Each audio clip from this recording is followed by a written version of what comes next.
নমস্কার, জয় শ্রীমা। আশা করি আপনারা প্রত্যেকে ভালো আছেন এবং ভালো থাকুন, সেটা আমি ঈশ্বরের কাছে সর্বদা কামনা করি। তো আজকে যেটা আমি আলোচনা করব যে 4টি রাশির উপর শুরু হতে চলেছে সাড়ে সাতির প্রভাব। সাড়ে সাতির প্রভাব যে শুরু হতে চলেছে, যেই রাশিগুলোর উপর প্রভাব চলছে তাদের কিন্তু ঘর থেকে সুখ সমৃদ্ধি চলে যাবে। আর কিছু রাশি হয়তো একটু বিরাম পাবে, একটু মুক্তি পাবে।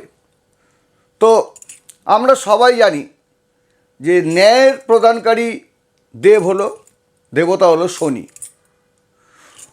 শনি কিন্তু 29শে মার্চ কুম্ভ থেকে মীন রাশিতে প্রবেশ করবে।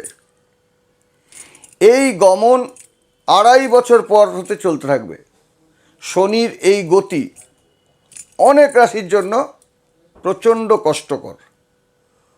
তাদের কিন্তু অনেক বড় বড় ক্ষতির সম্ভাবনা রয়েছে। শনিদেব 2.5 বছর পর যে রাশি পরিবর্তন করছে সেটা হচ্ছে 29শে মার্চ 2025 11টা 1 মিনিটে। কোথায় প্রবেশ করছে? মীন রাশিতে প্রবেশ করছে। আপনারা এটা জানেন, সাড়ে সাতিতে 3টে ভাগ আছে, আড়াই আড়াই আড়াই। যেহেতু 11টা 1 মিনিটে মিনে প্রবেশ করছে 29শে মার্চ, অর্থাৎ 2025-এর কথা বলছি, এই বছরের কথাই বলছি, প্রবেশ করছে। এরপর সেই 2.5 বছর ধরে উনি কিন্তু এই রাশিতে অবস্থান করবে। আর শনির এই পরিবর্তন বা এই পরিবর্তিত গতি প্রচুর মানুষের মধ্যে কিন্তু সমস্যার সৃষ্টি করতে পারে। কী হতে পারে? কর্মজীবন ব্যর্থ, ব্যবসা, স্বাস্থ্য, সব ক্ষেত্রে কিন্তু এর প্রভাবটা পড়বে। আর শনির যে গোচর, এই গোচরের ফলে কিন্তু কিছু মানুষের ওপর সাড়ে সাতির প্রভাব শুরু হবে এবং কিছু মানুষকে কিন্তু ঢাইয়ার মুখোমুখি পড়তে হবে। শনির যে ঢাইয়া আছে সেই ঢাইয়ার মুখোমুখি পড়তে হবে। তা 2025-এ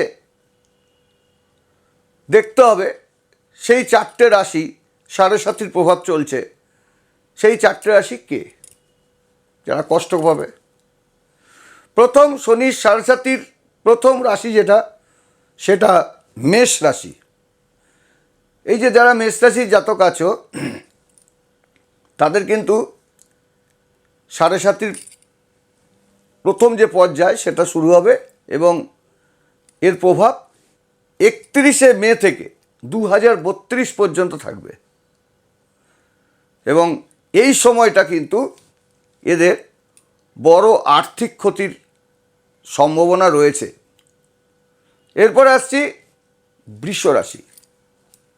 বৃষ রাশির জাতকদের ওপর কিন্তু শনির যে সাড়ে সাতি সেটা দ্বিতীয় পর্যায়ে চলছে।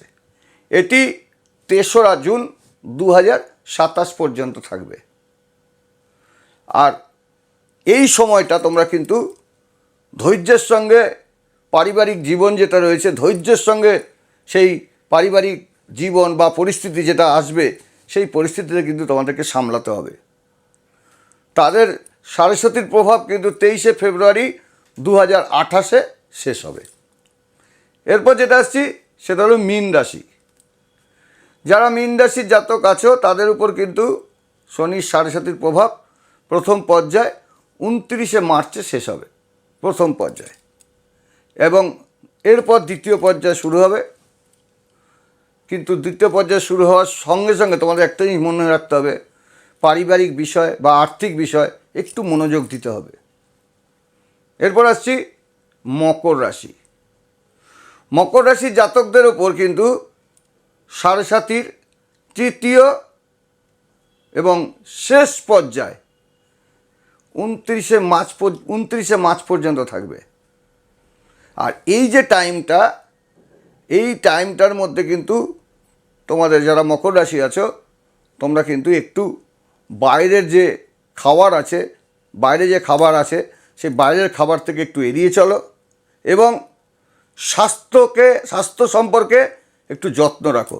বেশি দিন আর নেই। এই যে এটা নিয়ে আলোচনা করলাম, এই যে 4টে রাশির ওপর যে সাড়ে সাতি চলছে, সেটা আজকে বলে দিলাম।